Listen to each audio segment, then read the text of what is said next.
मैं अपनी president wife के साथ दोबारा जन्म लेकर आया था, लेकिन इस बार मैं बिल्कुल भी खुश नहीं था। रिबर्थ के बाद सबसे पहले काम मैंने ये किया कि उसके सारे कॉन्टेक्ट्स ब्लॉक कर दिए। चाहे इस जिंदगी में अकेला ही क्यों ना मर जाऊं, मगर मैं उससे दोबारा कभी भी नहीं मिलना चाहता था। पिछली जिंदगी में सिर्फ उसकी खूबसूरती के पीछे पागल होकर मैंने उससे शादी की थी, लेकिन शादी के बाद मुझे उसके प्यार का एक जर्रा भी नहीं मिला। रोज बस उसकी ठंडी बातें और ताने सुनने को मिलते थे। मरने तक उसने मुझे कभी हस्बैंड तक नहीं बुलाया। जिस दिन उसका किडनैपिंग हुआ, कोई भी उसकी हेल्प के लिए आगे नहीं आया। सिर्फ मैं था जो बिना सोचे उसके लिए खड़ा हो गया और मुझे बर्फ जैसी ठंडी वाटर प्रिजन में डाल दिया गया। किडनैपर्स बोले रैंसम का वेट करो, लेकिन उसने बिना एक सेकंड सोचे अपने व्हाइट मूनलाइट शाह को चूज कर लिया। मैंने ना रोया ना ड्रामा किया, बस शांत आवाज में उससे पूछा, अगर तुम्हारी शादी मुझसे ना हुई होती क्या तुम ज्यादा खुश होती? उसकी पलकें हल्की सी कांपी, फिर उसने आंखें नीचे करके सिर्फ एक लफ्ज कहा, मुझे माफ कर दो। उसके बाद वो शाह का हाथ पकड़कर चली गई। उस मोमेंट पर मैं बस हंस पड़ा। पिछले 10 सालों में ये लफ्ज काउंटलेस बार सुन चुका था, आई एम सॉरी, और लास्ट मोमेंट में मैं किडनैपर्स की गन के सामने उसके लिए खड़ा हो गया। मेरे खून से भरे होंठों पर हल्की सी स्माइल आई। कांग्रेट्स, अब तुम दोनों के बीच कभी मैं नहीं आऊंगा। उसके बाद मैं वापस उस दिन लौट आया जब मैंने स्कूल की फ्लावर गर्ल मूया को प्रपोज किया था। पापा की डांट मेरे कानों में गूंजी, जल्दी रेडी हो जाओ, मूया आने वाली है। मैंने तुरंत अपनी चेस्ट को टच किया जहां पिछली जिंदगी में गोली लगी थी। कोई वुंड नहीं था, मैं सच में दोबारा जन्म ले चुका था। और आज वही दिन था जब मूया हमारे घर अपना मैरिज पार्टनर चूज करने आई थी। पिछली जिंदगी में मैं तुरंत हैंडसम बनकर रेडी हो गया था, क्योंकि कॉलेज के 4 साल से सबको पता था कि मुझे उस पर क्रश है, सिर्फ उसे ही नहीं पता था। और जब उसने सबके बीच मुझे चूज किया था, मुझे लगा था जैसे सपना सच हो गया हो। लेकिन इस बार मैंने बस अपने मेसी बाल खुजाए और जमाई ले ली। पापा बोले थोड़ा अच्छे से रेडी हो जाओ, मूया को क्लीन बॉयज पसंद है। मैंने बस धीरे से कहा, मुझे पता है। पापा खुश होकर रूम से चले गए। उन्हें लगा मैं इस बार भी मूया के लिए बेस्ट देखना चाहता हूँ, लेकिन वो गलत थे। पिछली जिंदगी का मैरिज सर्टिफिकेट अब भी मेरी यादों में था। कुछ खुशियाँ कभी हमारी होती ही नहीं थी। हाँ, हमारी शादी से दोनों फैमिलीज को बहुत बेनिफिट्स मिले थे, लेकिन मूया ने कभी दिल से मुस्कुराया तक नहीं। बेड पर भी वो मुझे हस्बैंड नहीं बुलाती थी। एक बार उसने रोते हुए मुझसे कहा था, क्या मैं सच में पूरी जिंदगी तुम्हारे साथ फंसी रहूंगी? मैंने उसे पूछा था, अगर तुम पहले मुझे मिली होती क्या तुम मुझसे प्यार करती? लेकिन जवाब में मुझे सिर्फ एक चीज मिली, वो था मुझे माफ करो। और वही सब कुछ कह गया। जब प्यार फोर्स नहीं हो सकता तो अलग हो जाना ही बेटर होता है। तभी मुझे हांगकांग सिटी की एक बिजनेस अपॉर्चुनिटी याद आई। 10 साल बाद उसकी मार्केट वैल्यू कई गुना बढ़ने वाली थी। परफेक्ट टाइमिंग थी। मैंने फोन उठाया। वॉलपेपर पर मूया की मुस्कान देखकर मेरी आंखें चुभ गई। मुझे याद आया वो स्माइल कभी मेरे लिए नहीं थी। मैंने कॉन्टैक्ट लिस्ट खोली और याओ को मैसेज भेजा, खुशी चाहिए तो जाकर उसे कॉन्फेस कर दो। थोड़ी देर बाद उसका रिप्लाई आया, पागल हो गए हो क्या? मैंने कहा, मैं सीरियस हूँ। आज मूया पार्टनर चूज करेगी और वो तुम्हें ही पसंद करती है। सब जानते थे कि शी फैमिली ऑलमोस्ट बैंकरप्ट हो चुकी थी, इसलिए पिछली जिंदगी में मैंने सेल्फिश होकर उसकी फैमिली को मैरिज लिस्ट से हटा दिया था, क्योंकि मुझे पता था अगर याओ आया तो मूया कभी मुझे चूज नहीं करेगी। लेकिन बाद में मूया ने रोते हुए मुझसे कहा था, अब मैं पूरी जिंदगी तुम्हारी हूँ, खुश हो? अगर सच कहूँ मैं बिल्कुल भी खुश नहीं था। इस जिंदगी में मैं उसे आजाद कर दूंगा। मैं नॉर्मल कपड़े पहनकर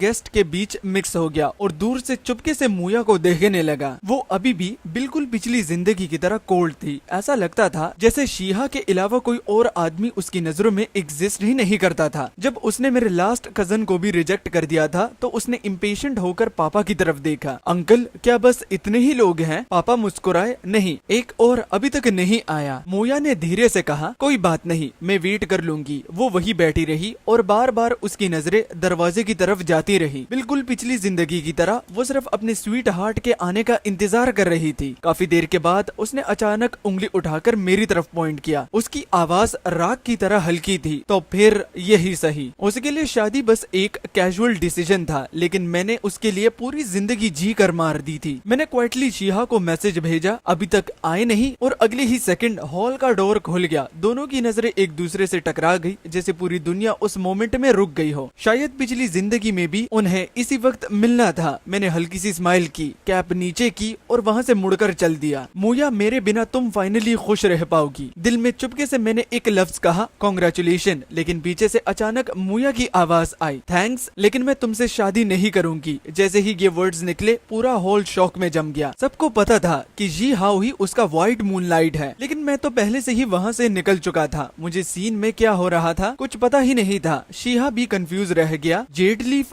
तुमने साई फैमिली के सब लोगों को रिजेक्ट कर दिया, सिर्फ मुझे छोड़कर। अब क्या तुम्हारे पास कोई और चॉइस है? मोया ने सीधा पापा की तरफ देखा। अंकल, शन केम कहाँ है? पापा भी सरप्राइज हो गए। पिछली जिंदगी में मोया हमेशा मुझे फुल नेम से बुलाती थी। उसके टोन में कभी वार्मथ नहीं होती थी। ये पहली बार था जब उसने मेरा सर नेम हटा दिया था। पापा धीरे से बोले, वो अभी अभी ही बाहर गया है। लेकिन मोया ने जिद से कहा, मैं वेट करूंगी। मेरे साथ एंगेजमेंट से भी ज्यादा इम्पोर्टेंट क्या हो सकता है? पापा ने फोरहेड का कोल्ड स्वेट साफ किया। छोड़ो ना मोया, वो थोड़ी देर में आ जाएगा, वेट कर लो। पापा ने फोर्स स्माइल के साथ कहा, जेड लीफ, एससी फैमिली में इतने अच्छे लड़के हैं, तुम्हें सिर्फ वही क्यों चाहिए? मोया हल्की सी मुस्कुराई, मुझे सिर्फ वही चाहिए। उसके वापस आते ही मैं उससे एंगेजमेंट करूंगी। पापा ने फिर टेंशन में माथा पहुंचा। जेड लीफ, बेटर होगा तुम वेट ना करो। मोया की आंखें हल्की सी सिकुड़ गई। क्यों? क्या वो मुझे सबसे ज्यादा पसंद नहीं करता था? पापा भी पहले यही सोचते थे जब तक मैंने बैग्स पैक करके उन्हें गुड बाय नहीं कह दिया। वो उस वक्त सच में शॉक हो गए थे। मेरी सडन डिसीजन से वो खुश नहीं थे, लेकिन माँ के जाने के बाद उन्होंने मुझे हमेशा बहुत प्यार दिया था। मेरा बिजनेस प्लान और फीलिंग्स सुनने के बाद आखिर में उन्होंने सिर्फ इतना कहा, जा बेटा, जो तुझे सही लगे। पापा अब समझ नहीं पा रहे थे क्या जवाब दें। तभी अचानक जी हाउ बोल पड़ा, जेड लीफ, वो तुमसे सच में प्यार नहीं करता। उसके धोखे में मत आओ। अगर यकीन नहीं है तो ये देख लो। उसने फोन निकाला और हमारी चैट्स हिस्ट्री दिखा दी। मोया तुरंत खड़ी हो गई। शौक में उसने फोन पकड़ लिया। उसकी आवाज कांप रही थी। उसने तुम्हें मुझे कॉन्फेस करने को कहा? जी हाउ ने सिर्फ सिर हिला दिया। वो तुम्हें उतना पसंद नहीं करता जितना तुम सोचती हो। जो कुछ भी था सिर्फ एक एक्टिंग थी। मुझे लगता है उसे शायद कोई और पसंद आ गया है। इम्पॉसिबल। मोया ने धीरे से जी हाउ की तरफ देखा। उसकी आंखों में डिस्ट्रेस देखकर जी हाउ भी फ्रीज हो गया। शन मेरे साथ ऐसा नहीं करेगा। फिर उसने पापा की तरफ मुड़कर कहा, अंकल प्लीज मुझे उससे मिलने दीजिए। मैं मू फैमिली की डॉटर होने की कसम खाकर कहती हूँ, जैसे ही कंपनी डील कंप्लीट होगी मैं डायरेक्ट उसके साथ सिविल अफेयर्स ब्यूरो जाकर मैरिज सर्टिफिकेट ले लूंगी। पापा ने हेल्पलेस होकर कहा, जेड लीफ, बात ये नहीं है कि मैं तुम्हें मिलने नहीं देना चाहता। बस ये कहकर पापा थोड़ा सा रुक गए। उसने खुद कहा है कि वो अपनी जिंदगी में दोबारा तुमसे मिलना नहीं चाहता था। मोया की हाथ की नर्व्स उभर गई। उसने तुरंत फोन निकाला और मेरा कॉन्टैक्ट ओपन किया। उसे यकीन नहीं हो रहा था वो मुझे कैसे अवॉइड कर सकता है। लेकिन जैसे ही उसने मैसेज भेजा, स्क्रीन पर रेड एक्सक्लेमेशन मार्क आ गया। उसका पूरा बदन हल्का सा कांप गया। वो मुश्किल से खड़ी रह पाई क्योंकि वो ब्लॉक हो चुकी थी। मुझे उसने ब्लॉक कर दिया। रोड के साइड पर सनग्लासेस पहने और सूटकेस पकड़े हुए मैं क्वाइटली खड़ा था। पासर्स बाई की बातें मेरे कानों में पड़ रही थी। आज जैंग फैमिली की डॉटर और एससी फैमिली के यंग मास्टर की एंगेजमेंट है ना? अरे, और उसका व्हाइट मूनलाइट भी तो वहाँ है। हाँ, वही जो हमेशा एससी फैमिली के पीछे घूमता रहता था। अगर मैं गॉडेस होती तो मुझे भी गुस्सा आता। मैं खुद पर हल्का सा हंस पड़ा क्योंकि इस जिंदगी में एससी फैमिली को मेरा पीछा करना कभी नहीं देखना पड़ेगा। अब मुझे बस अपनी लाइफ पीसफुली जीनी थी, ब्राइट और सक्सेसफुल लाइफ। तभी किसी ने एक्साइटमेंट में कहा, सुना है गॉडेस ने आज स्पेशली एक जायंट स्क्रीन प्रिपेयर करवाई है। देखो देखो, टॉलेस्ट बिल्डिंग पर चल रही है। सिर्फ 10 सेकंड का एड 100 युआन का होता है। मैंने हेडेक में अपनी नोज ब्रिज पिंच की। हाँ, मैंने उसे जीने दिया था और उसके और जी हाउ के रिलेशनशिप को एक्सेप्ट भी कर लिया था। फिर भी पता नहीं क्यों दिल के अंदर हल्का सा पैनिक उठ रहा था। मैं बस मुड़कर जाने ही वाला था कि अचानक मेरी नजर एक आंसुओं से भरी हुई आंखों पर जा टिकी। आशन,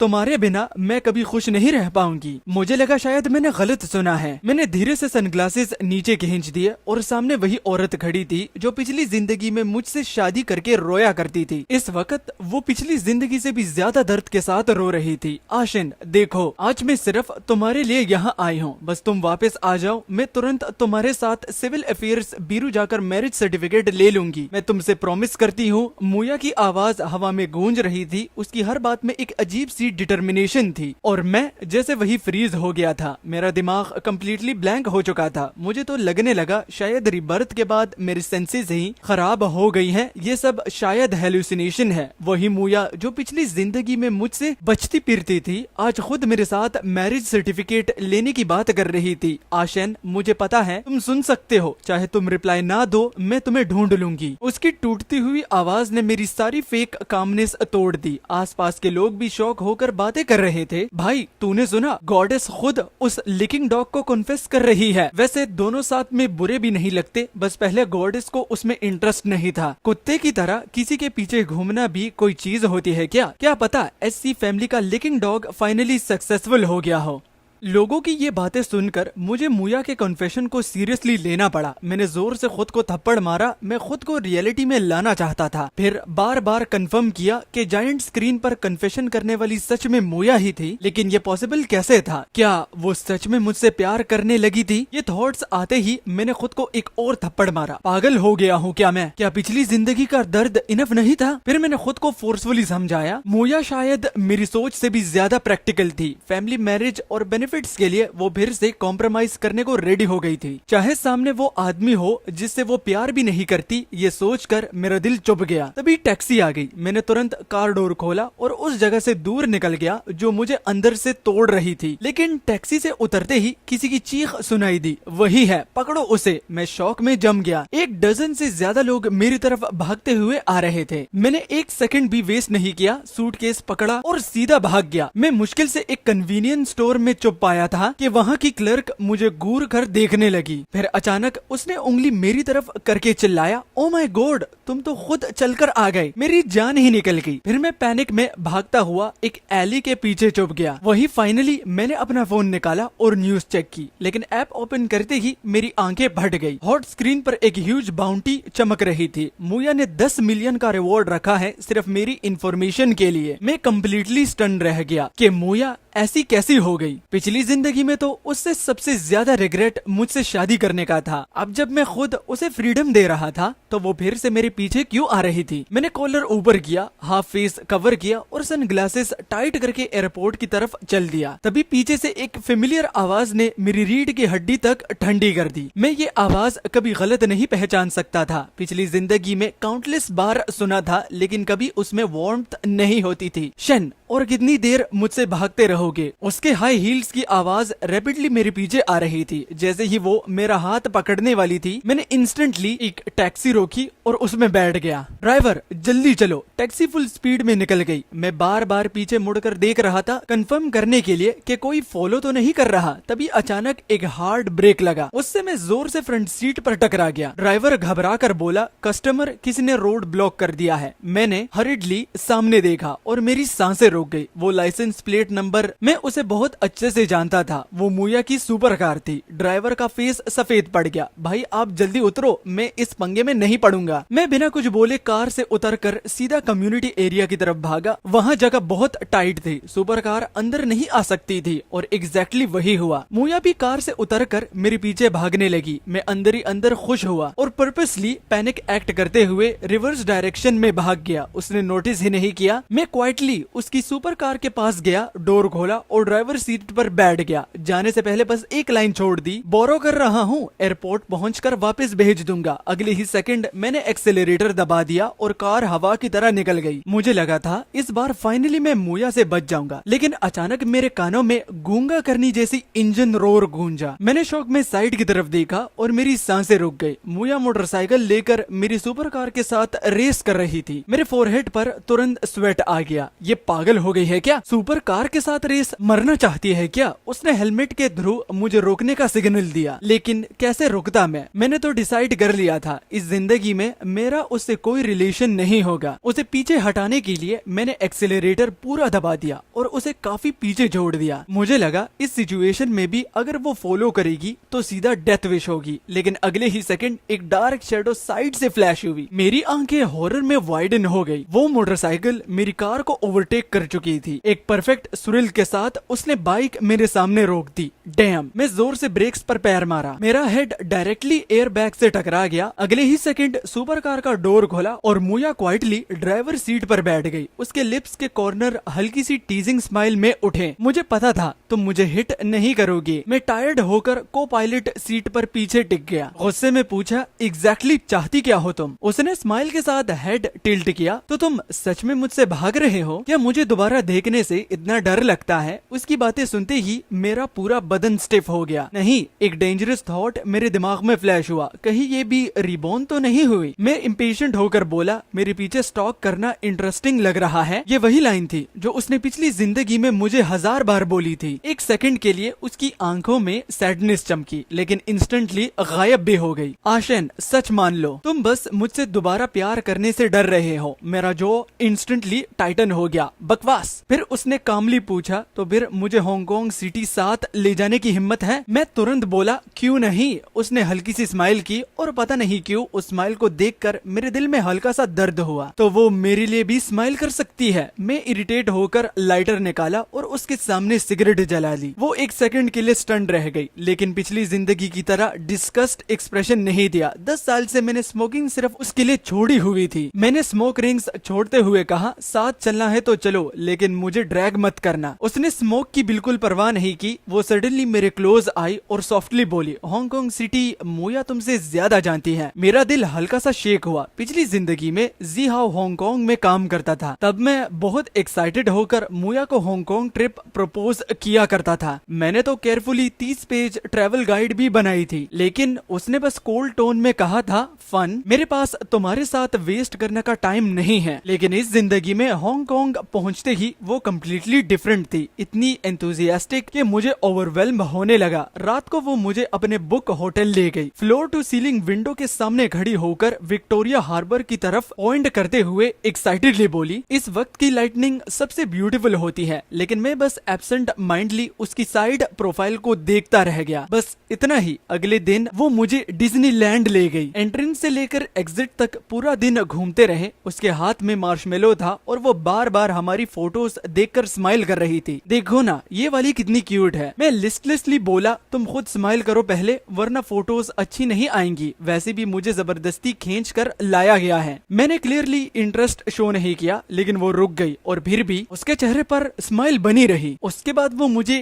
टैपिंग माउंटेन ले गई। पोर्ट सिटी के हाईएस्ट पॉइंट पर खड़े होकर पूरे शहर को देखते हुए उसने एक्साइटेडली कहा, तुमने कहा था ना तुम्हें माउंटेन क्लाइंबिंग सबसे ज्यादा पसंद है। मैंने बस हल्का सा जवाब दिया, अच्छा। वो कंफ्यूज्ड होकर मेरी तरफ देखने लगी। मुझे याद है तुम यहाँ आना चाहते थे। मैंने हवा से बिगड़े बालों को कैजुअली स्क्रैच किया। अब मुझे उसके सामने इमेज मेंटेन करने की कोई परवाह ही नहीं थी। मुझे याद नहीं, लेकिन जब हम टेंपल ऑफ हेवन के सामने पहुंचे तब मुझे फाइनली रियलाइज हुआ वो मुझे एग्जैक्टली उसी राउट पर लाई है जो मैंने पिछली जिंदगी में केयरफुली प्लान किया था। वही 300 वर्ल्ड ट्रैवल स्ट्रेटेजी, सब कुछ सेम था, बस एक चीज मिसिंग थी। सफर का असली एक्साइटमेंट कभी जगह से नहीं होता, वो होता है उस इंसान से जो तुम्हारे साथ ट्रैवल कर रहा हो। और पिछली जिंदगी में उसने कभी मेरे इमोशंस की परवाह ही नहीं की। अब वक्त बदल चुका था। जिन जगहों के लिए मैं कभी पागल था, आज वो सब बस गुजरते हुए बादल जैसे लग रहे थे। टेंपल के अंदर उसने क्वाइटली इंसेंस जलाई, मतलब कि अगरबत्ती, और रिस्पेक्टफुली बुद्धा स्टैचू के सामने प्रे करने लगी। फिर धीरे से मेरी तरफ मुड़कर पूछा, आशन, मेरे साथ रहकर क्या तुम खुश हो? बुद्धा के सामने झूठ नहीं बोल सकते। मैंने बिना एक सेकंड वेस्ट किए जवाब दिया, नहीं। वो थोड़ा रुक गई, फिर सॉफ्टली पूछा, तो मेरे साथ ट्रेवल करते हुए भी खुश नहीं हो? उसके लिप्स हल्की सी प्रेस हुई। स्माइल में एक दर्द सा था। पहले तो तुम हमेशा चाहते थे कि मैं तुम्हारे साथ ट्रेवल करूं। मैंने धीरे से कहा, हाँ, लेकिन अब बहुत देर हो चुकी है। हवा में सिगरेट की स्मेल घुल गई। उसकी आवाज सॉफ्ट थी, लेकिन हेल्पलेस भी। ठीक है, मुझे समझ आ गया। फिर वो सडनली रुक गई और फ्रिम टोन में बोली, लेकिन मैं गिव अप नहीं करूंगी। बुद्धा स्टैचू के सामने उसकी आंखें डायरेक्टली मेरी आंखों में टेक गई। मैं झूठ नहीं बोल रही। मैंने आंखें नीचे कर ली। उसकी क्लियर और ब्राइट आईज मेरी विजन में भर गई। उस मोमेंट में मुझे लगा जैसे मैं वापस उस दिन चला गया हूँ जब मैंने उसे पहली बार देखा था। वही हार्ट बीट, वही शॉक, वही फीलिंग जिसने मुझे पूरी जिंदगी उससे प्यार करने पर मजबूर कर दिया था। लेकिन वो सब अब पास्ट था। मुझे फर्क नहीं पड़ता तुम क्या करती हो, मैं तुम्हारे साथ नहीं रहूंगा। जिस दिन रिग्रेट हो खुद चली जाना। इतना कहकर मैं डिसाइसिवली वहाँ से मुड़ गया, लेकिन मोया मेरी एक्सपेक्टेशन से भी फास्टर गायब हो गई। अगले दिन वो बिना कुछ कहे डिसअपीयर हो गई थी। ना कॉल्स रिसीव हो रहे थे, ना मैसेजेस का रिप्लाई आ रहा था। मैंने उसे पहले ही लेट गो कर दिया था, फिर भी बेसिक ह्यूमैनिटी की वजह से मैं उसे ढूंढने लगा। उस अनरीड चैट बॉक्स को देखते हुए मेरे दिल में हल्का सा वरी आने लगा। कुछ दिन बाद मेरा बिजनेस का काम भी कंप्लीट हो गया, लेकिन अभी तक मोया का कोई पता नहीं था। तब मुझे सच में लगा शायद कुछ गलत हो गया है। मैं टेंशन में फ्रोन करने लगा। फिर मेनलैंड से न्यूज आई कि मोया सेफली वापस लौट चुकी है। मैंने फाइनली रिलीफ की सांस ली, बस वो ठीक हो वही इनफ है। लेकिन जब मैं प्लेन से उतरकर घर जा रहा था और पार्क के पास से गुजरा, दो फेमिलियर फिगर्स ने मुझे वही रोक दिया, मोया और जी हाओ। मैं उन्हें कभी गलत पहचान ही नहीं सकता था। हल्की हवा मोया की बालों को उड़ा रही थी। तभी मैंने जी हाओ को सॉफ्टली पूछते सुना, वो तुम्हें नहीं चाहता? तो फिर मेरे पास वापस आ जाओ। मेरे दिल में किसी नीडल की तरह दर्द चुभ गया। हाँ, मैंने पहले ही डिसाइड कर लिया था कि मोया से ब्रेक करना है, लेकिन जब वो बिना रीजंस डिसअपीयर हुई थी, मैं फिर भी उसके लिए वरीड था। अगर वो सिर्फ डिफिकल्टीज फेस करके रिट्रीट कर जाती और क्वाइटली मुझसे दूर हो जाती तो शायद मुझे इतना बुरा नहीं लगता। लेकिन अब वो बिना कुछ कहे सीधा जी हाओ के पास वापस आ गई थी और साथ ही साथ मेरे सामने प्यार का ड्रामा भी कर रही थी। मैं ये बिल्कुल एक्सेप्ट नहीं कर पा रहा था। ये सब देखकर मुझे मेरी फेल्ड पास्ट लाइफ याद आ गई। मेरा दिल ह्यूमिलिएशन और अनविलिंगनेस से भर गया था। बस अब और नहीं, आज के बाद मुझे कांटेक्ट मत करना। तुम्हारा इंटरनल फेट तो जी हाओ ही है। मैंने उन दोनों को डिस्टर्ब नहीं किया, बस क्वाइटली वहाँ से चला गया। घर लौटने के बाद मैंने मोया से रिलेटेड हर कॉन्टेक्ट ब्लॉक कर दिया। उसकी फोटोज, चैट्स, गिफ्ट्स, हर चीज डिलीट कर दी। उसके छोड़े हुए सारे ट्रेसेस मिटा दिए और उसी मोमेंट मैंने डिसाइड कर लिया, अब मैं अपने पास्ट को कम्प्लीटली गुड बाय कह दूंगा। पोर्ट सिटी वाला बिजनेस भी सेटल हो चुका था। फ्यूचर में वो स्टेबल प्रॉफिट देता रहेगा। सब कुछ कंप्लीट करने के बाद मैंने फाइनली सोलो ट्रिप प्लान करना स्टार्ट किया। पिछली जिंदगी में मैंने पोर्ट सिटी सिर्फ इसलिए चूज किया था क्योंकि मोया को वो जगह पसंद थी, लेकिन जहाँ मैं सच में जाना चाहता था वो जगह कहीं और थी। और अब जब मेरे साथ कोई फेलो ट्रेवलर नहीं था, मैं उन रिवर्स और माउंटेन्स को देखना चाहता था जो हमेशा से मेरा ड्रीम थे। लेकिन जिस दिन मैं निकलने वाला था, मोया फिर से मेरे डोर पर आ गई। मैंने इरिटेट होकर कहा, तुम्हारा ये ड्रामा खत्म नहीं होता क्या? मोया ने दोनों हाथ पीछे रखे और स्माइल के साथ हल्का सा मेरी तरफ लीन किया। आज मेरा बर्थडे है, भूल गए? मैंने फोरहेड पिंच किया। बर्थडे जी हाओ के साथ सेलिब्रेट करो, मेरे पास क्यों आए हो? उसने सीधा जवाब दिया, क्योंकि तुम मेरे हस्बैंड हो। मेरे पूरे बदन में गूज़बम्स आ गए। मैं नहीं हूँ और वैसे भी मेरा तुमसे अब कोई रिलेशन नहीं, मुझे दोबारा डिस्टर्ब मत करना। इतना कहकर मैंने सूटकेस उठाया और निकलने लगा, लेकिन उसने तुरंत मेरा आर्म पकड़ लिया। आशिन, क्या तुम्हारा ड्रामा अभी तक खत्म नहीं हुआ? मैं इंस्टेंटली मुड़कर उसका हाथ झटक दिया। मुझे कितनी बार बोलना पड़ेगा, मेरा तुमसे अब कोई लेना देना नहीं है। तुम ही तो फ्रीडम चाहती थी, मैंने दे दी ना, अब फिर मेरे पीछे क्यों आ रही हो? क्या जी हाओ ने तुम्हें वो सब नहीं दिया जो तुम चाहती थी? मेरी आवाज इतनी लाउड हो गई कि पापा भी बाहर आ गए। मोया की आंखें हल्की से रेड हो गई। पापा ने बिना सोचे मुझे एक पंच मार दिया। बदतमीज लड़के, मोया से ऐसे बात करता है? दोनों फैमिलीज जनरेशन से क्लोज थी। पापा तो मोया को आधी बेटी मानते थे। मैं उनके पंचेस डोज करते हुए बोला, मैं कुछ भी गलत नहीं कर रहा, वो ही मुझे नहीं छोड़ रही। Dad stop. पापा का फिस्ट सडनली मोया ने रोक लिया। फिर वो स्लोली मेरी तरफ मुड़कर बोली, आशन, ये लास्ट टाइम है जब मैं तुम्हारे पीछे आ रही हूँ। बस मुझे तुम्हारे साथ रहने दो। मेरा लास्ट बर्थडे कंप्लीट होने तक, मिडनाइट के बाद मैं कभी तुम्हें डिस्टर्ब नहीं करूंगी। मैंने टायर्ड होकर फोरहेड रब किया। सच?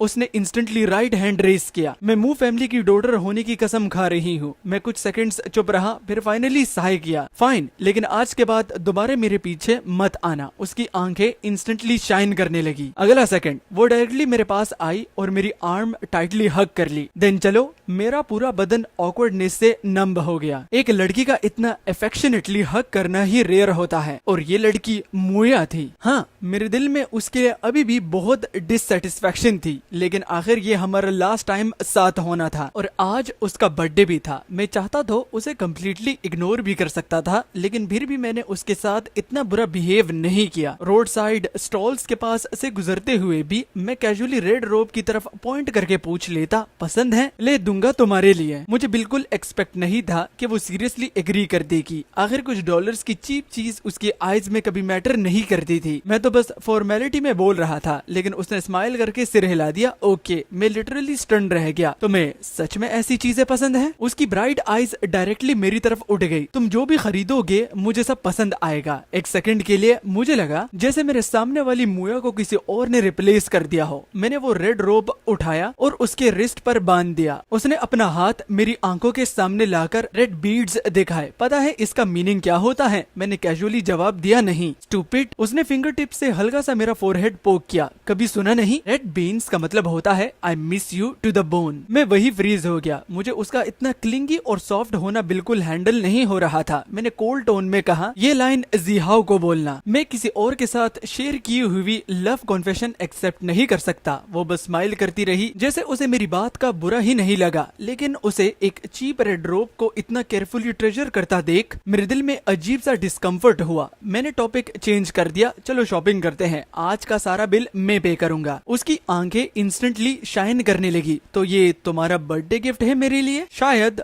वैसे भी मैंने अभी डिनर नहीं किया था। वो सॉफ्टली हंसी और मेरा हाथ हग कर लिया। तुम्हें मेरे साथ ज्यादा एफर्ट करने की जरूरत नहीं, मैं ऑलरेडी रेडी हूँ। मुझे उसकी बात समझ नहीं आई, लेकिन नेक्स्ट मोमेंट होटल रूम का अंदर खोला और मैं कम्प्लीटली स्टन्ड रह गया। ह्यूज बर्थडे केक्स और गिफ्ट्स के पाइल्स पूरे रूम में भरे हुए थे। मैं शॉक में पूछ बैठा, ये सब दूसरों के गिफ्ट्स हैं? उसने सॉफ्टली हेड शेक किया। नहीं, मैंने ये सब तुम्हारे लिए प्रिपेयर किया है। मैंने कंफ्यूज्ड होकर खुद की तरफ पॉइंट किया। मैं? आज तो तुम्हारा बर्थडे भी नहीं है। मुया इतनी ब्राइट स्माइल कर रही थी कि उसकी आंखें तक कर्व हो गई थी। हाँ, आज मेरा बर्थडे है, लेकिन मैं ये तुम्हारे लिए सेलिब्रेट कर रही हूँ। उसने मुझे गिफ्ट्स की तरफ ले जाकर दिखाया। हर पाइल पर एक एज लिखी हुई थी, 2 साल, 3 साल, 4 साल और ऐसे ही 32 साल तक। मेरा थ्रोट सडनली ड्राई हो गया। मुया और मेरी शादी 22 साल की एज में ही हुई थी। 10 साल बाद मैं उसके लिए मर गया था। पिछली जिंदगी में मैंने 10 साल तक उसका हर बर्थडे सेलिब्रेट किया, लेकिन उसने कभी मेरा गिफ्ट और बर्थडे याद तक नहीं रखा।